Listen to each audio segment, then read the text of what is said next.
And it's up and running. Very nice.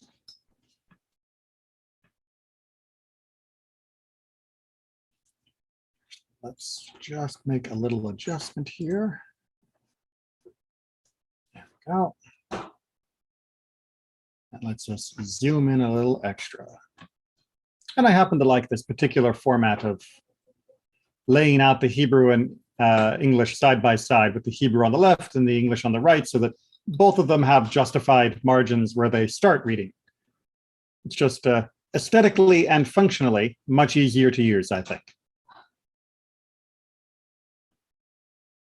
All right, well, we are, I think, at our usual time, and we're going to go ahead and get started.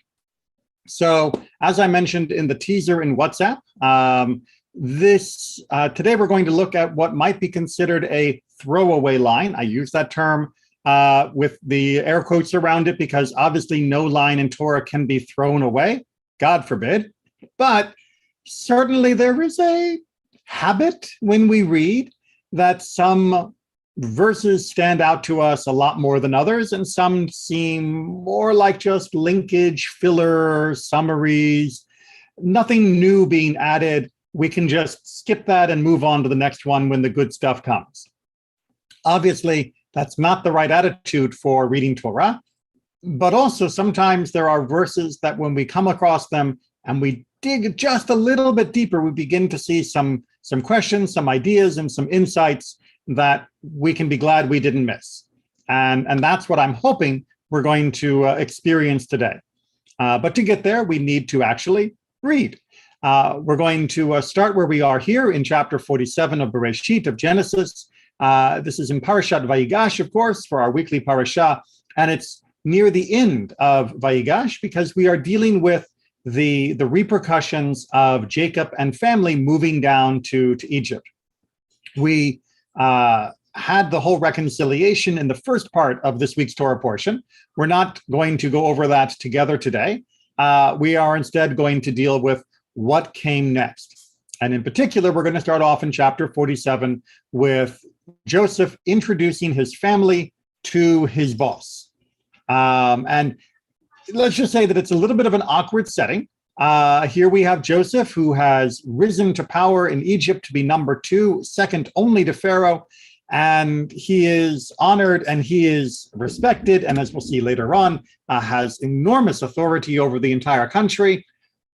And now his hillbilly family is showing up in the big city.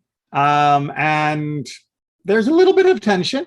It gets worked out very well. That's not what we're going to focus on, but I just wanted to lay that out there so we're aware of it as it unfolds. But let's deal with that situation right now. So, chapter 47, verse 1. Then Joseph came and reported to Pharaoh, saying, "My father and my brothers, with their flocks and herds and all that is theirs, have come from the land of Canaan and are now in the region of Goshen." Goshen is in the sort of northeast section of the country of Egypt. And selecting a few of his brothers, he presented them to Pharaoh. It actually says literally 5. I'm not 100% sure why we went with a few, although there is an interesting side note of the usage of the phrase 5 multiple points in the Egyptian context. But it seems to be that he is trying to, say, minimize the number of Hebrews that are showing up in front of Pharaoh. Maybe he doesn't want to overwhelm Pharaoh with all 11 of his brothers, as well as his father. There could be a little shyness here, or maybe just smart politics. He doesn't want Pharaoh to think there are so many of them, because after all, we know later on, the Egyptians are very sensitive to outsiders, and they get a little touchy when they see us being successful. And there's a whole nother class we can do on the historical evidence of the different foreign groups that were in Egypt at different times during the Egyptian dynasty. But for the moment, let's just leave it there.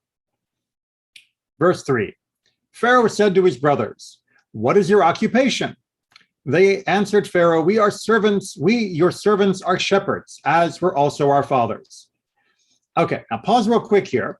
If you looked back at the end of chapter 46, And so far, you didn't jump. Good. We see that Joseph is talking to his brothers before they go to meet Pharaoh. And he says, so when Pharaoh summons you and asks, what is your occupation? You shall answer, your servants have been breeders of livestock from the start until now, both we and our fathers, so that you may stay in the region of Goshen. For all shepherds are abhorrent to Egyptians. So essentially, Joseph is giving them advice that they should not say that they are shepherds, because that terms, ro'etz on, are not, it's not considered a flattering thing. Lots of commentators argue about why Egyptians didn't like shepherds. Many settled in on the idea that Egyptians were very enamored of sheep, particularly the sign Aries, and therefore those that raised and then killed them were not considered a very good idea. However, if you're breeding livestock, well, that has other uses than just slaughter, so maybe that would be okay.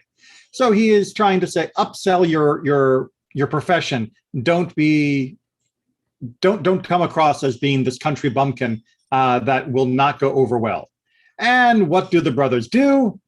We are shepherds, right? They specifically say ro'et son, right? That they are shepherds of the flock. They answer honestly, and they don't try and sugarcoat it or gild their profession. And they go, a little bit more bluntly. We have come, they told Pharaoh, to sojourn in this land, for there is no pasture for your servants' flocks, the famine being severe in the land of Canaan. Pray then, let your servants stay in the region of Goshen. So they are clear that they are not coming just to survive the famine. And indeed, this is a very important answer to a question you may or may not have already had, which is, why did Joseph ask them to come to Egypt in the first place? After all, the famine was something that could be dealt with by simply sending them supplies of grain. He knew where they were living. He had plenty of wagons, as we saw earlier on. He could have loaded it up every month with enough food for the whole family and kept shipping it up to Canaan so that they could stay where they were. However, because of the famine, there was no way for their livestock to be able to survive. And if they didn't get them out of Canaan and its depressed fodder, then their flocks and herds would all die. Therefore, they came to Egypt not just to save themselves, which could have been done where they were, stayed in place, but they came to save their livelihood. They came to save their animals, their wealth. So they are being extremely honest that they're not coming down here to be fed. They are coming down here for their animals to be fed. Does everyone understand that distinction? It will be on the test later. Okay, so they're asking, clearly for this area if they're allowed to stay. Then Pharaoh said to Joseph, as regards your father and your brothers who have come to you, the land of Egypt is open before you. Settle your father and your brothers in the best part of the land. Let them stay in the region of Goshen. And if you know of any capable men among them, put them in charge of my livestock. So far from being angry or upset about the idea of these people being shepherds, Pharaoh actually says, hey, you know what? You can even let them work for me, and they can be in charge of the royal flocks, which had other uses than slaughter, and that will let them have this other status within the community. Now, we're going to come back to this more later on, but I just need to point out a little bit of Hebrew that's going to become essential for our understanding. So when the brothers come down, they say, we have come to sojourn. The phrase being literally lagur. And this is not just a fancy English word, sojourn. It is a technical term within biblical Hebrew. Lagur is to stay temporarily in a place, to become a temporary resident. It would be like in modern American law, being a resident alien, or having a green card, if you will. It's not a path to citizenship. It is not saying that you are taking up permanent status in the land. It is we are here and we wish recognition and protection as a resident alien, more than just being a random stranger who happens to be coming through. So it's lower than a tourist. It's higher than a tourist, but it's lower than being a citizen. And it's lower than being a long-term resident, even while being a foreigner. That, on the other hand, would be the phrase that Pharaoh uses when he says, and let them stay, right? Yeshvu ve'eretz, right? Let them stay in this land of Goshen.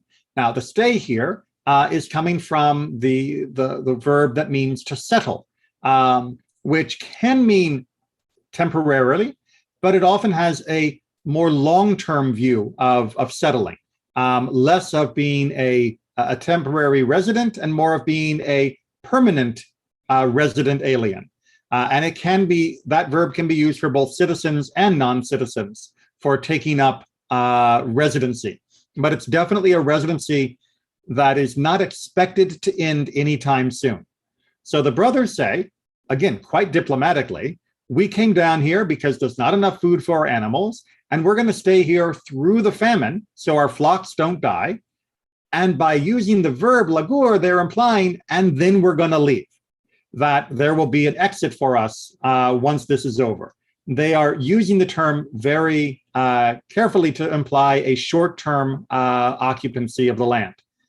Whereas Pharaoh was offering them even more, saying you can stay longer, basically, if you want. And in fact, you can even have jobs in the Egyptian government, meaning working for me. Okay, everyone got those legal distinctions? They will be important. Joseph then brought his father Jacob and presented him to Pharaoh, and Jacob greeted Pharaoh. Pharaoh asked Jacob, "How many are the years of your life?" "Wow, you look pretty old, man. How old are you?" And Jacob answered Pharaoh, "The years of my sojourn on earth are 130. Few and hard have been the years of my life, nor do they come up to the lifespan of my fathers during their sojourns." Now, you should immediately be noticing that Jacob is answering the question of how old you are with the same verb, lagur, of my sojourn. He is giving a spiritual lesson here that our time on earth is ultimately a temporary time, that we are resident aliens on earth.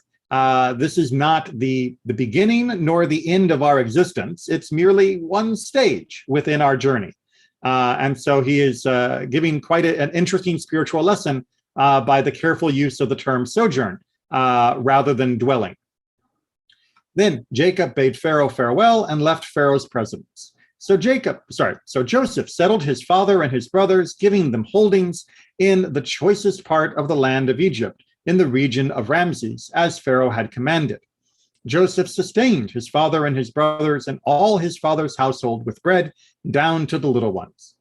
All right, so that is the basic structure of the family being settled here in the land.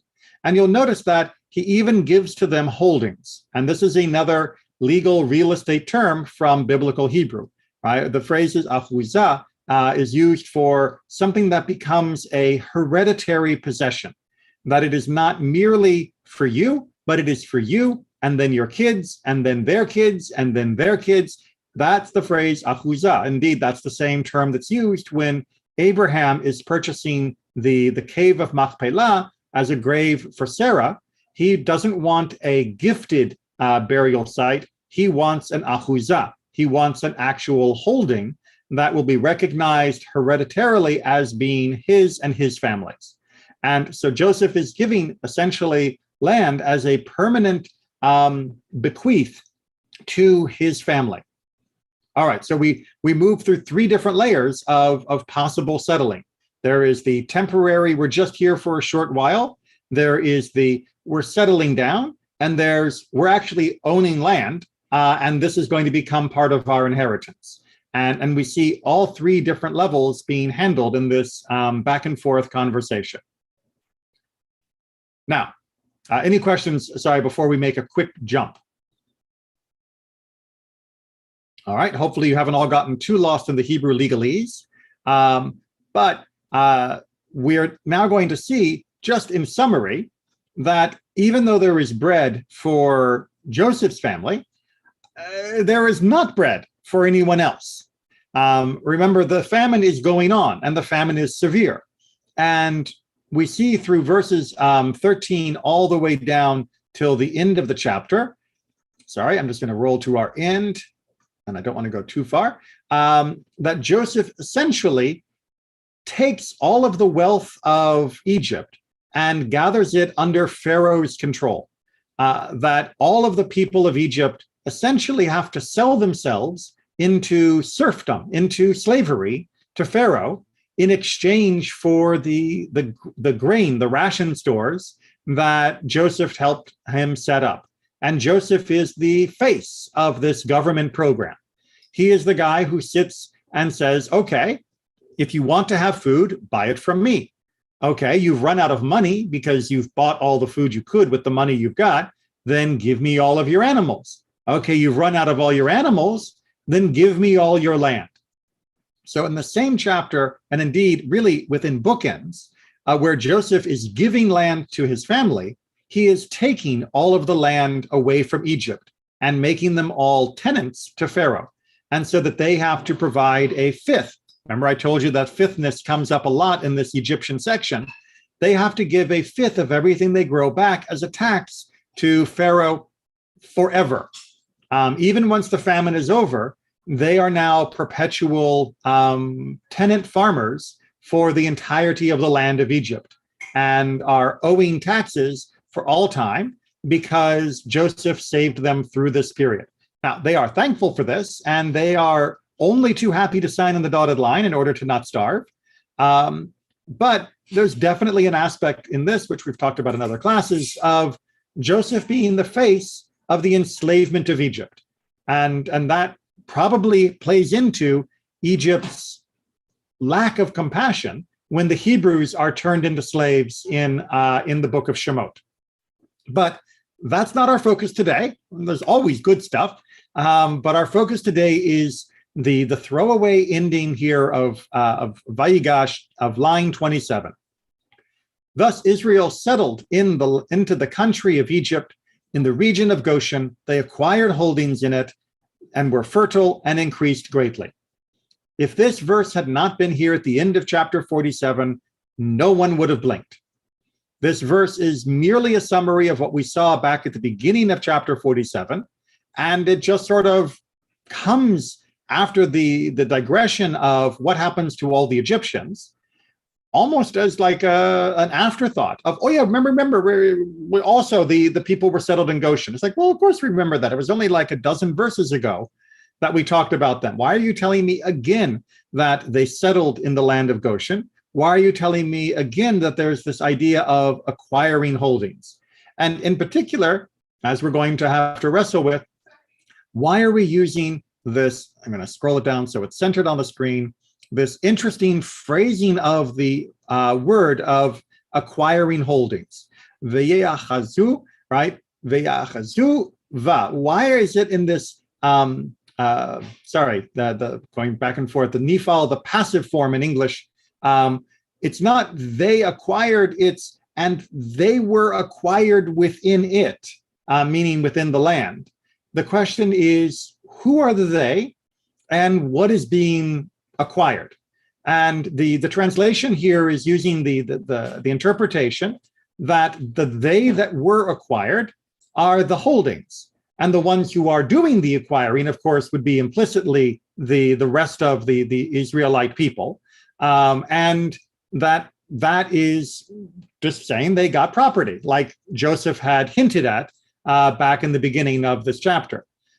One problem with that is that the rest of this section is talking about Israel in a singular form, Vayeshev, right? And Israel as a singular noun settled in the land, not as a collective noun.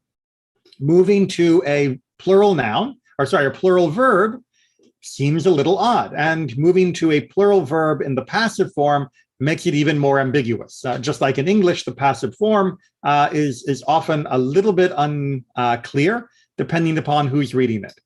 So it may sound like I'm making a mountain out of a molehill, but as we're going to see, I'm not the only one. Before we dive into that, though, are there any questions in general about this section before we look in our commentary that will be primarily focused on verse 27 as a window into our life in Egypt? This seems to mirror the first verse of chapter 37, Parashat Vayeshev, when Jacob settled in the land of his father's sojournings. Yes. Yeah, he has yesheved a number of times. So this new settling, a new sojourning, that seems to be this constant theme of Israel. And Yes, although I will point out that we don't see sojourning in verse 27. That right. we get settling and we get holdings of some variety, but the sojourning, which is what the brothers had explained was their purpose way back at the beginning of the chapter, that seems to have been gone. And remember, they said we're just here temporarily. Pharaoh said settle longer, and Jacob and Joseph said, here, have a permanent possession. And the brothers' idea of temporary settlement, of sojourning, seems to have disappeared by the time we reach verse 27. And go ahead. Okay, but it's not the first time Jacob settled someplace. Correct. All right, so let's take a look a little bit more at both the vocabulary and then the commentary. So, like I said, the idea here of grasping of an achuzah, of a holding, is based around the word achaz, the shorish, the root word of achaz, which can mean to grasp, take hold of, to seize, take possession. Now, in the kal form, which is, I'm not going to go into all of Hebrew grammar, but there's different conjugational patterns within Hebrew. And in the form known as kal, it means to grasp and take hold of. And the inverse, the passive version of that is known as nifal, can mean to be caught, to be grasped, or to be settled. So the to be settled seems to be the way that our translator is working here, that and they were settled, meaning that it was they, the people, that were settled in it, the land of Goshen. But as you can see, that's not the only way to understand it. And certainly with the idea of the rest of the verse being in the singular form for Israel, turning it into a plural suddenly in this passive verb is not the only way to interpret it. So we're going to look at some different commentaries. First, very brief about what might it mean, and then we're going to go into some more depth about what it might mean. So the first is from Rashi, because he's always a great place to start. Vayigash, right? That wonderful form that we get in verse 27 means they acquired possessions. Right? This phrase of taking hold of something is not only for land, it can also be for other property. And Rashi takes this plural form as being, and other things were possessed while they were there. And we don't know exactly what those other things were. That's why he needs to bring the commentary. But we can take it to mean movable property. So they settled and they also began to get property. They are also getting more movable property, not just real estate for their flocks, that they are really settling, if you will, because they are adding to what they already own rather than merely maintaining what they had when they came down. Everyone follow the logic of Rashi's interpretation, right? They that are being possessed are new property, new possessions, new items, more stuff. To quote George Carlin. On the other hand, Radak says something differently. He says that this phrase is talking about the land that they are buying it in addition to the land that had been allocated to them by Joseph. That there were possessions given to them by Joseph, and then in verse 27, they are being possessed, meaning additional properties are being possessed, but the property of land, not property that's movable. Judaism makes a big distinction between movable property and real estate, as I believe do most legal codes. So in this particular section, Radak is saying they settled where Joseph told them, and they bought more land. They took possession of additional parts of real estate, probably because they were being fertile and increasing. They would need additional land to spread out into. And so the idea here is that they started off with one section of land, and then they moved to a larger section as they continued to expand. Also a very reasonable idea. Everyone with me so far? Okay, but this Vayigash could also mean, says Ibn Ezra, more just the emphasis of they brought property, but it was property with a title, that it wasn't just additional land to temporarily run their flocks over, that they were actually in negotiation and dealing with the Egyptians, and they were acquiring additional land that would become their permanent inheritance, that would go into whatever portion they would leave to their descendants. That this was not just an arrangement to use the land, but that this was really the acquiring of a permanent status in that land. And of course, that land being Egypt.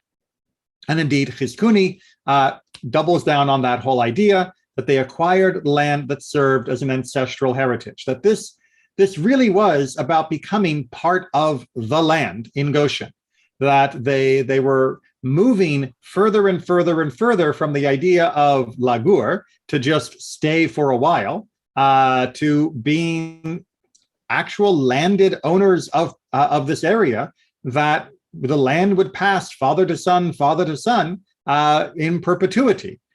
This is what it means to take up permanent residency in a place.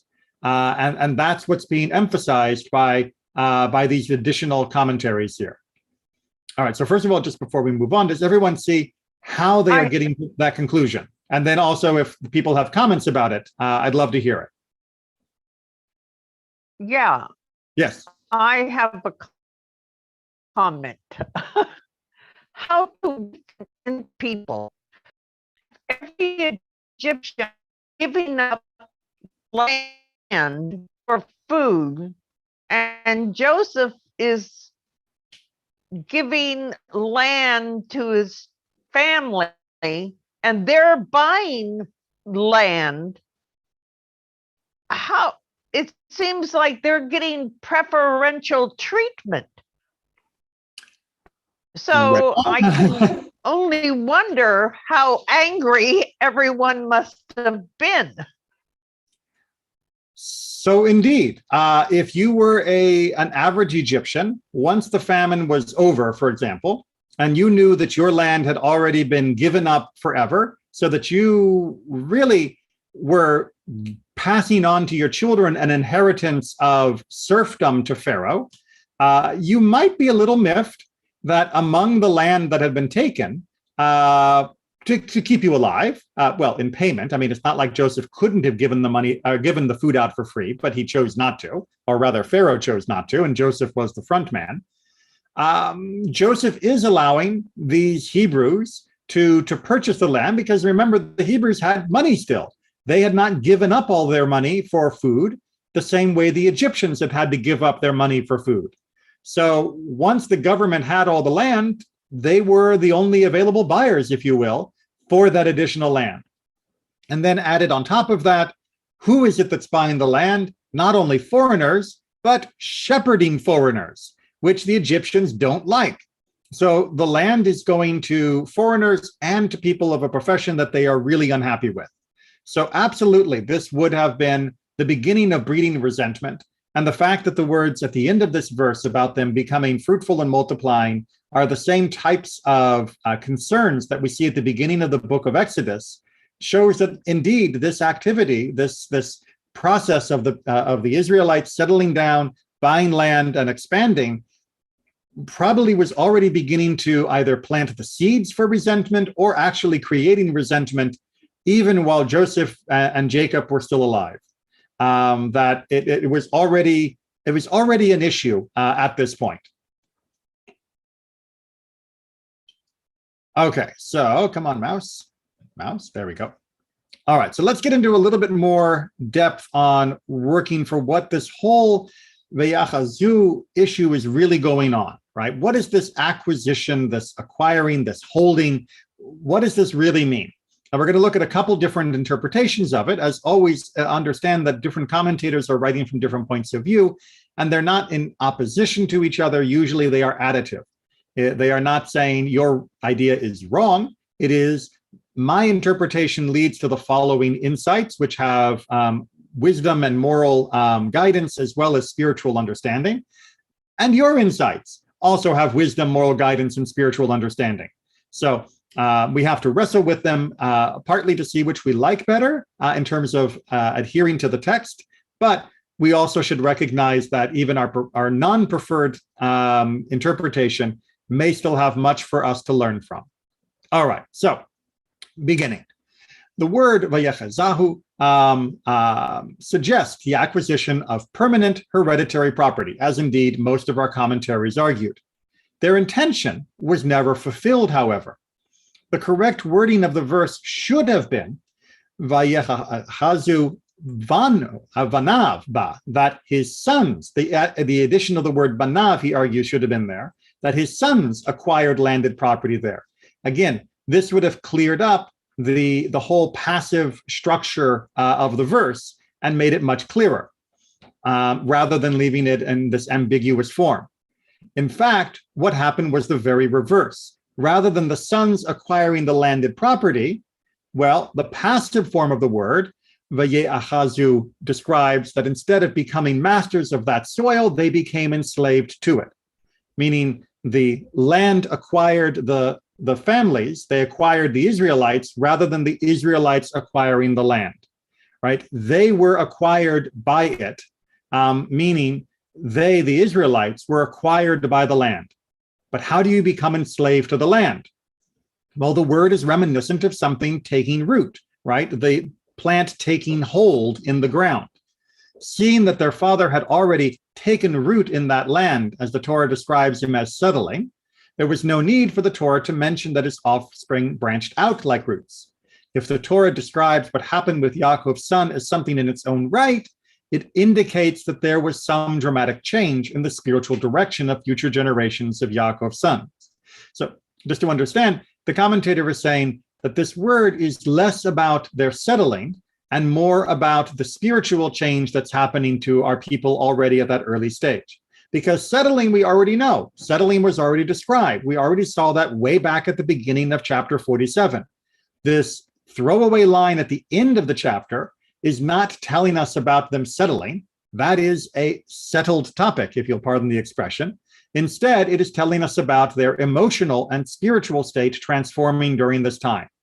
And that is what he wants to get into. The righteous are described as active, as setting the tone for something. Examples are from Isaiah 27:6, in days to come, Yaakov shall strike root. The psalmist in 80:10 speaks of it took deep root and filled the land. The reason that in the paragraph the Torah wrote, these are the names of the Israelites who came to Egypt in the book of Exodus, is an indication that only that generation was still master of its destiny, meaning they were the ones who came, they had a choice. Later generations became possessed. They became the achuzah by the land instead of actively possessing it. And we have numerous instances in the Bible of the wicked not striking root. For example, in Ezekiel 31:3, speaking about Sennacherib, the conqueror from Assyria, the prophet extols the height to which his kingdom has arisen, comparing it to a lofty cedar, but carefully omitting any mention of any roots. Daniel 4:8 subscribes Nebuchadnezzar, the Babylonian king, and his rise to power in similar terms. The lesson is that the wicked, though apparently flourishing greatly at one time or another, are devoid of roots and therefore prone to sudden collapse. This idea is spelled out in Isaiah 40:24. Their roots will dry out and the storm beats them off like straw. The righteous, in contrast, is depicted as having solid roots, which will not deteriorate. This is what Solomon alluded to when he said in Proverbs 12:3, but the root of the righteous cannot be shaken loose. Now, it's also, by the way, a major metaphor in Psalm 92, is Morshir Leyom HaShabbat, the psalm that we recite in honor of Shabbat every week. In particular, the part that we often will sing of Tzadik Katamar, where we very explicitly talk about the strength of the righteous. So what Rabbeinu Bachya is trying to allude to here is that we became trapped in the land, that we become seized by the land, that there is some transformation of our mentality when we are in the land that makes the Egyptianness of the land take root in us rather than us merely taking root in the land. And by using this passive form, that the Torah is trying to imply that there was already the groundwork being laid for our moral and spiritual descent that will happen over the next generations before our final ascent as we leave in the Exodus from Egypt. That this is the first glimmer, if you will, of what is going to go wrong when we are in Egypt. And remember, our time in Egypt was not only characterized by the suffering and brutality of the slavery, it was also characterized by an embitterment of our spirit, and such that even when we were being liberated, we were not always eager participants in our liberation, and we often were nostalgic for returning to Egypt. That was how strong the land began to possess our spirit, such that as we had fled the country, fled the slaveries, fled the murder, we might actively consider going back. That is a pretty heavy amount of brainwashing that's been accomplished by that point. And it begins here in this little line of line 27. And before we move on, just to give you all time to either unmute or raise your hand if you want to speak, this is a continued issue.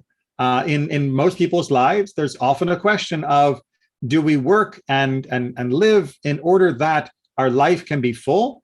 Or do we become possessed by the drive to have the bigger house, to have the fancier car, to have the more stuff?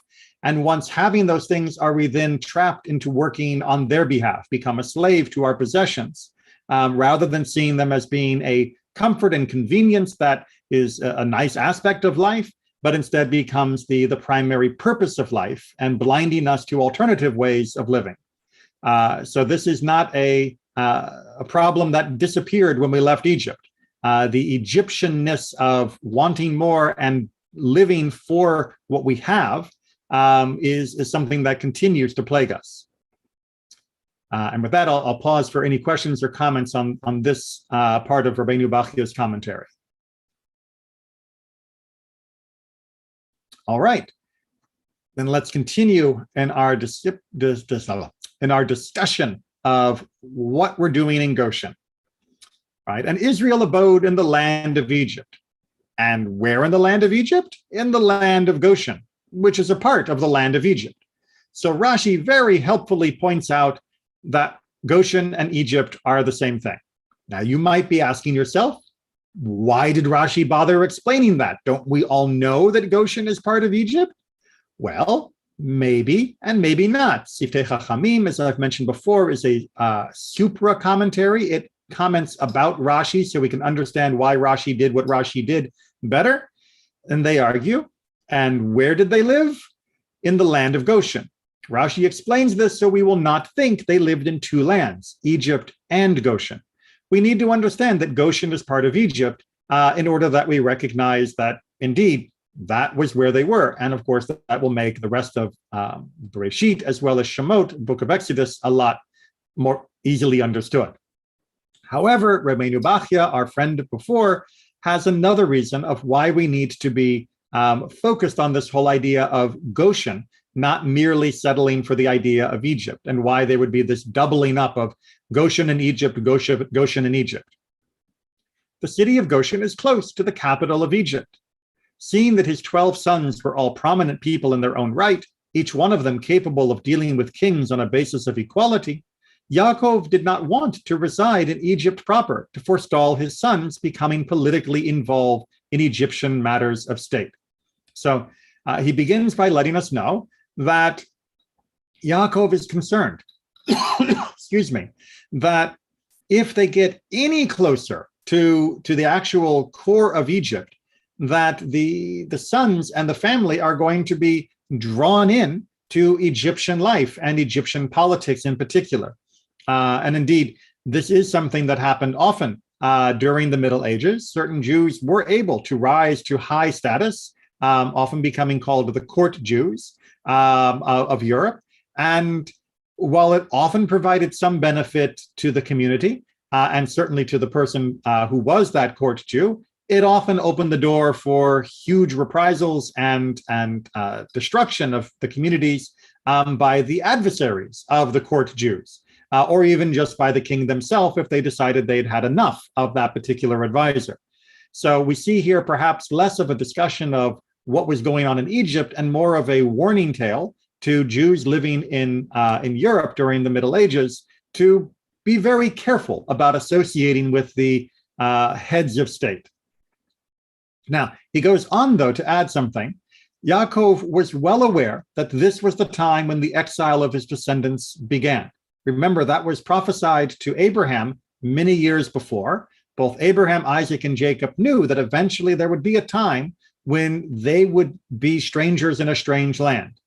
And Yaakov, according to Rabbeinu Bachya, realizes it's happening now, right? This is the beginning of what will lead to our suffering and our eventual redemption. And as such, he wanted to minimize this exile to the greatest extent possible. And this is why he preferred the status Vayeshev, he settled down, to the status claimed by those of his sons, who had been introduced to Pharaoh and who had claimed the status as resident strangers, lagur. We have come here as temporary residents. It had been the sons' intention to return to the land of Canaan as soon as the famine ended. So that may seem a little contradictory at first, of why was he trying to settle down if he didn't want to be there? And why would he want to oppose his sons who wanted to leave? And what Rabbeinu Bachya is saying is that Yaakov understood this was the beginning of this dark chapter in our time. And as such, it needed to be managed and mitigated as best as possible by settling where they could, hopefully at enough distance from the Egyptian court to keep the people as separate as possible and to weather it out. That there was no way to avoid the storm, that the hurricane was coming, the hurricane of slavery and all that would go with it was right there on the horizon. And pretending like you could avoid it, like, oh yeah, we're going to be going back in the next few years, that we're going to go back to the land of Canaan, like the sons had thought, would actually be more dangerous than just acknowledging that the situation had reached this turning point. We had passed that threshold. There was no going back anytime soon. All that was left was trying to have damage control, to prevent the time in Egypt, this exile, from being any worse than it had to be. And so Jacob was doing what he could to try and set the stage to limit the damage, both physically and, more importantly, spiritually, that the time in Egypt would bring. And again, this is also something that was a strong topic of discussion throughout Jewish exile over the last 2,000 years, of what countries could we live in? Where could we reach accommodations that would allow us to live? Was it better to try and put down roots in order to make something stable, even in a non-ideal setting? Or was it better to continue to roam and be free and be prepared to leave, tomorrow, but allowing ourselves to then be pushed and shoved by the different winds of politics within the European setting in particular, and also within the Islamic, but to a slightly lesser degree. And that was a major question. When you see that you're now passing a point of no return, that this is the new normal, how do you wrestle with it? Do you think you can go back, or do you think you need to make the best of what you've got? And Rabbeinu Bachya is giving the advice that at this point, Jacob was saying, sometimes you just have to settle down and make the best of it and wait for the storm to pass. And that was his advice at this point. Questions or comments? It's like Jeremiah's advice to the exiles that you need to settle down. But I look at this passage and these comments as very relevant to the question of how much is too much assimilation. You always have to have this separate, they're part of Egypt, but yet they're not fully part of Egypt. There's that constant balance and tension. Exactly. And there's great arguments among the rabbis of how much assimilation took place in Egypt.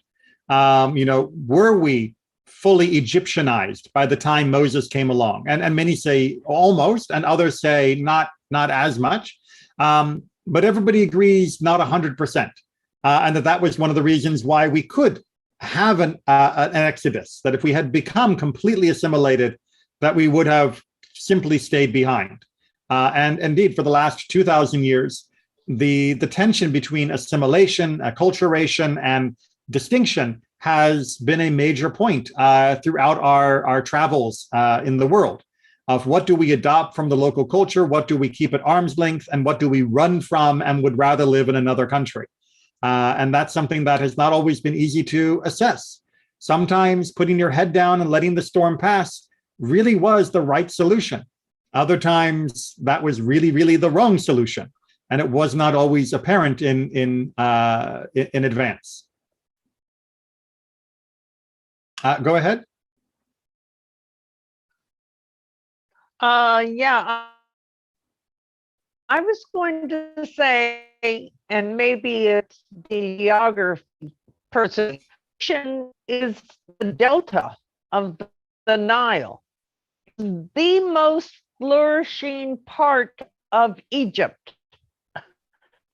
So I can understand being separate from the cows on the Nile, and yet they had a very, until slavery comes in, they had a very good life. I mean, they're in the most beautiful part of Egypt and flush. So I can see why Yaakov was concerned that they shouldn't be too close to the capital, but they were living pretty well. They probably better than they were in Canaan. I don't know if that's true, but well, certainly, the Torah goes into great lengths to describe that the land of Israel is not like the land of Egypt, and that Israel requires a lot more work than the land of Egypt does. That Egypt, with the mighty Nile, had a very great regularity and fertility that was not always going to be mirrored in the hill country, in particular of the land of Israel. But you're right, this is going back more to what Rabbeinu Bachya said before about the land possessing them. They probably were very, very comfortable. And that is why the Torah says that they were fruitful and multiplying. That's the euphemism for prospering, that this was a wealthy, this was a good investment for their wealth and for their comfortable living. And that was probably a great decision for their 401k plans.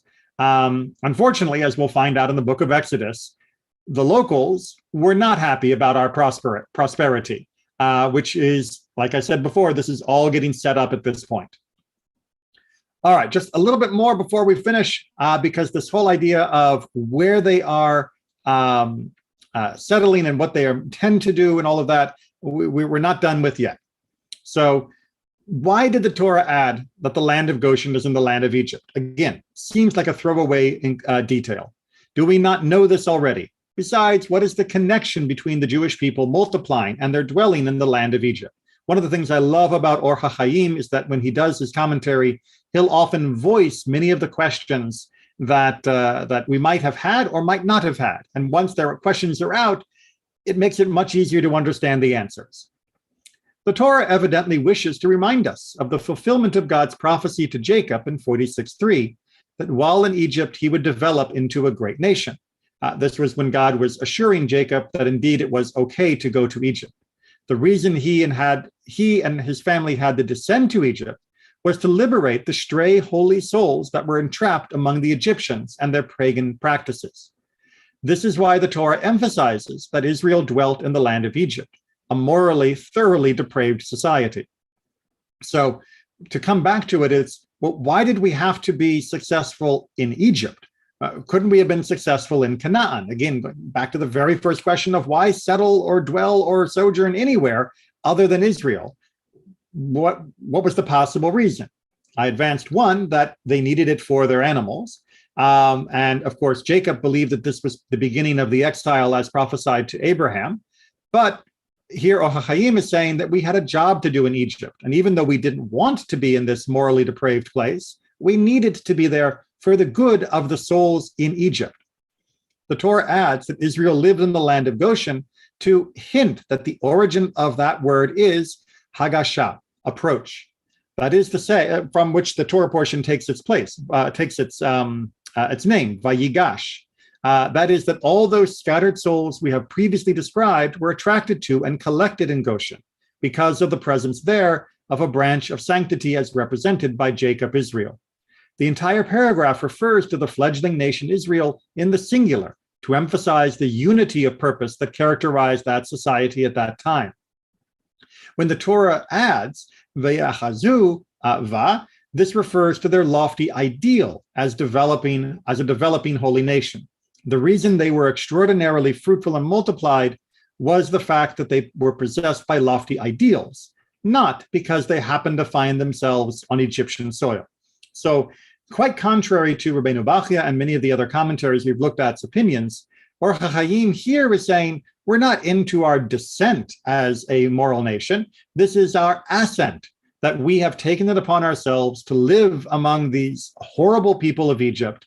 And in doing so, we are attracting those souls that are ready to be lifted up towards us here in Goshen, that they are approaching. The same way in this Torah portion, as it begins with Judah approaching Joseph and begging for Benjamin's life, we are essentially coming to Egypt so that they can approach us and allow their souls to be joined to ours, so that when the Exodus happens, they will be with us. And that this fruitfulness of us in Goshen is very much about the attraction of these souls to us, not just because it's great land, not just because of the geography, but because of our spiritual mission. And that awkward singular verb or singular noun that's being used for us is there to highlight our singular purpose. Now, does this mean that Or HaChaim thinks Rabbeinu Bachya is wrong, or Rabbeinu Bachya thinks that Or HaChaim is wrong? No. Like I said earlier, it can be yes and, not no but. These are additive positions, that we can look at the land of Egypt and our time in Goshen as a spiritual quicksand that could pull us down. And we can also look at it as having the same potential for a spiritual uplift for ourselves and others. Likewise, for those that lived in Europe or in the Middle Eastern countries as part of the exile, we could either look at it as being a spiritual and cultural trap, or as an opportunity for the Jews in those countries to be Or Lagoyim, to be a light to the nations, and to be able to attract more and more people towards the goodness and morality of Torah and what God has shared.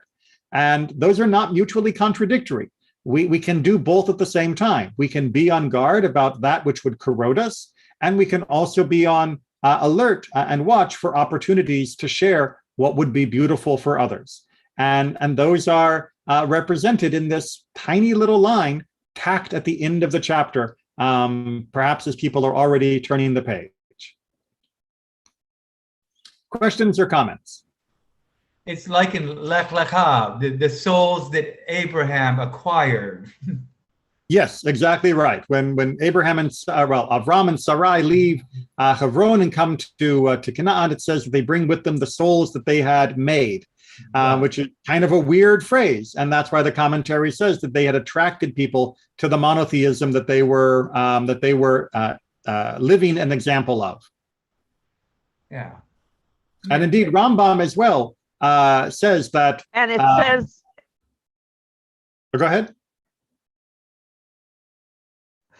It says that many Egyptians joined the Jewish people in the Exodus at the end. Maybe those were the souls that they acquired. Exactly right. And rather than looking at this Erev Rav, the mixed multitude, as something negative, looking at it as being one of the main purposes for why we were in Egypt in the first place, is I think a beautiful way of looking at it. And like I mentioned, or started to mention, Rambam as well says that Judaism and the exile is partly so that we could be among more people rather than only among ourselves, in order that we could share what we had to share with those that were in need. It doesn't mean it's always comfortable. And for most of the last 2,000 years, it wasn't even always by choice. But I think that there have been remarkable moments where we have helped influence and share to the moral growth of the entire world. And that's something that we should take great pride in.